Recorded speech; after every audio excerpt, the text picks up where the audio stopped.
જય માતાજી મિત્રો, ગુડ ઇવનિંગ. સાંજના લગભગ ઓલમોસ્ટ વાગી ગયા છે 4 અને આજે અમે છીએ અમારી સાસરી બાયડ ડેમઈમાં. જ્યોતિબેન અંગાત આવવાના છે અને આ છે નંદુ. જ્યોતિબેન નાગમતી ગુંગાને કાઢે છે.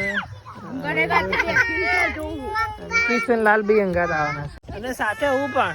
અમે બધા જઈએ છીએ પ્રમોશન વિડીયો શૂટ કરવા માટે ડેમઈ બજારમાં, મોબાઈલનો પ્રમોશન વિડીયો શૂટ. આજે બારે ગયા હતા તો જુઓ ગાડીની હાલત, વરસાદ હોવાના કારણે ગાડીની હાલત એકદમ ખરાબ. ફાઇનલી વિડીયો શૂટ કરી રહ્યા છે અને નંદુ ને મેં શાંતિથી બેઠા છે વિડીયો શૂટ કર્યા. ફાઇનલી અમે પ્રમોશન વિડીયો શૂટ કરી લીધો છે અને સંદીપભાઈ એવા સરસ માણસ છે કે જેમને અમારી બહુ ખાતરદારી કરી છે અને નંદુ પણ આ જો શાંતિથી ભૂઈ બેઠી છે અને વિડીયો શૂટ થયા પછી અમે ઠંડુ બંડુ પીને હવે અહીંથી નીકળવાના છીએ. તો શિવમ મોબાઈલ ડેમઈની તમે ખાસ